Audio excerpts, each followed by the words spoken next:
Welcome to this episode of Kyber Clips. Today, I'm joined by Bob Thomas, Virtual CISO of Cybersecurity. I'm Mike Giuffrida, the President of Cybersecurity. And today we're going to talk a little bit about the top challenges we see our clients having becoming compliant with CMMC. Welcome, Bob. Thanks very much, Mike. Thanks for having me.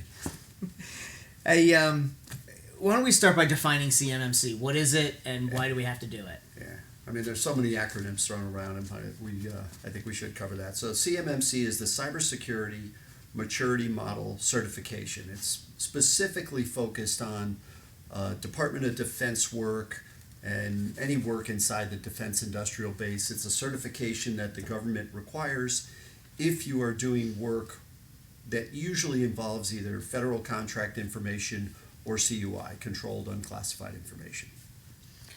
And what types of organizations, is this just applied to large organizations, small organizations? It's a good question. No, this is everybody across the board. If you are in the supply chain somewhere delivering a product or a component in the defense industrial base, you have to be at some level CMMC compliant.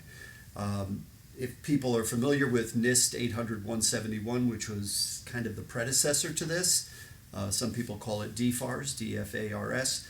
That was the procurement standard, let's call it, for compliance for Department of Defense workers, prime contractors, and all the way down the chain of subcontractors, no matter the size. So if you're the guy who makes the screw that goes into the fan assembly, that goes into the jet engine for the big Sikorsky aircraft, even the screw guy has to be compliant. The screw guy, the heat treating guy, the paint guy, the powder coating guy, all the way. Gotcha. If you're making a part that goes into that, you're part of the supply chain and you're covered under this.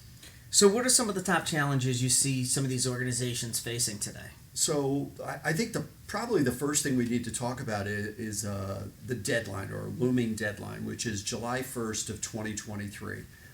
That's what the government has put out there as the need to be compliant by date. That's not complete compliance, and we'll talk about that probably in the next episode. But what we need to know is, how can we get there for complete compliancy? Do we have enough time? And I think people have been stalling, putting this off, and that's become the problem, is that they think there's plenty of time to get to the compliant level. And I think the reality is time is really getting tight certainly if you haven't begun the journey to try to get to compliance, but even if you're along the path, time is tight, and people are going to have to hustle and really start working hard and doing some serious planning and prioritizing to get there. So we've got a handful of months still before the July deadline. Yeah. What would you say a reasonable time frame for going through a process to see where you're at, getting some sort of a gap analysis, Sure. and then being able to take those first steps to becoming compliant, and how do you show that to the government where you are? Okay. So previously there used to be something called the SPRS. It was a supplier risk assessment, and you would do a self-assessment, you'd upload it to the government, it would have a point value, and they would understand exactly where you were at that point in time for compliance or security. Now you have self-assessment. There is a 110 control list that you can fill out, and it will ask you questions. How do you control access to your network? Those types of things. Trying to figure out what protections and controls you have in place. Maybe that is depending on the size of your organization, 4 to 8 week process from start to finish. And that's just to understand where you are and maybe prioritizing where you have to go in fixing the issues that are outstanding. And then I think to your point, Mike, where do you go from here as far as getting stuff checked off the list and controls in place? Maybe in a month or two, you can get a half a dozen to 10 done quickly before the deadline. I think most folks would say there's no way I'm going to get to the finish line at this point if you haven't started. It's probably unrealistic, but the government has now given you a way to do that and still be, let's say, conditionally approved in order to still sell in the industrial base. And that conditional approval is what's called a POAM. It's a plan of mitigation, actions and mitigations, or another way of saying it is, I have this problem, how am I going to fix it, and when am I going to fix it? And I think the gotcha is, you can't just say, I'm going to fix that next year and put an X next to everything. That's not going to work.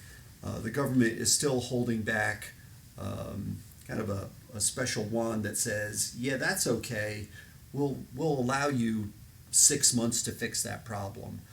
That problem is major. You're not using multi-factor authentication on your network to secure your login. You're not using Active Directory to control who has access. Those things are not going to fly. Those are prerequisites across the board.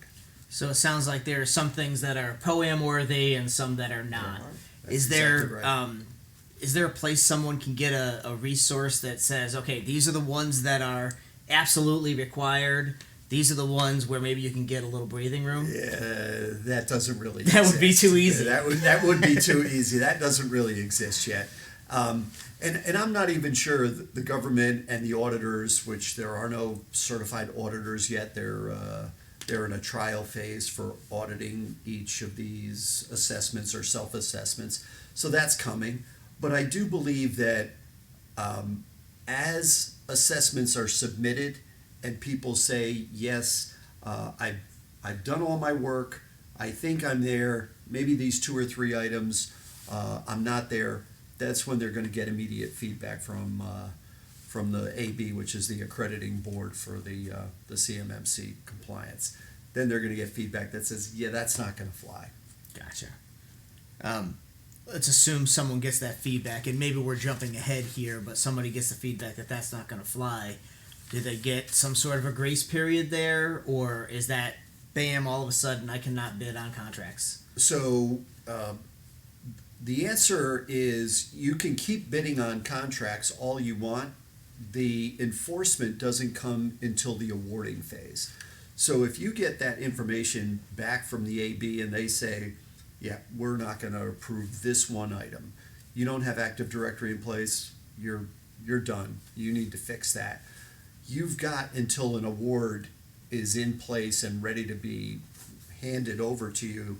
You've quoted it, you've put through the RFP, you've gone through the entire process. Okay, now you're at the moment of truth. I need to get this in place. It is something that can happen quickly, but you're going to need to react before they award that particular purchase. So for folks going through this, assuming they've been in business for a while, they had to go through the DFARS process, understand that that's a big base of the controls necessary in CMMC. If they were at least reportedly DFARS compliant going into this, Yep.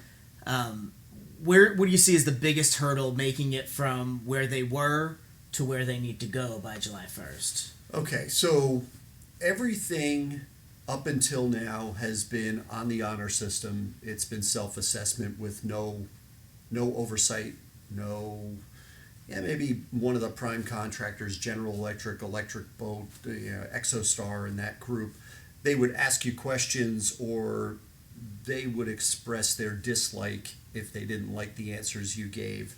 But they weren't necessarily across the board enforcement. Now you're at a point where I need to be as compliant as possible and get agreement from the accrediting board. I think you'll be able to see immediately response if you're 800-170, if you truly were and still are 800-171. We're talking about 2 to 4 extra controls moved from 800-171 compliance to CMMC if you're at the same level. Let's call it level 2 in this new version 2.0 of CMMC. I think you're very close. There's some policy and procedure information. I think that's completely doable if you want to be able to bid on projects and expect to be awarded. I think again, if you were telling the truth and you have the controls in place, it was a self-assessment. Not everybody was completely honest at that point. Yeah. Well, or may not have even known what they were saying. So, or things have evolved. A control that used to work 2 years ago maybe is no longer valid. Yeah. It sounds like the road to CMMC is a real journey, not a checklist.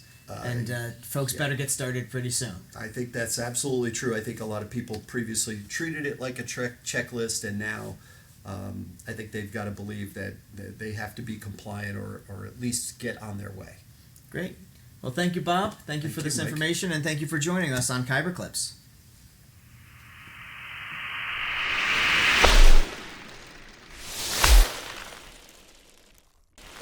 Hi, thanks for joining us today on Kyber Clips.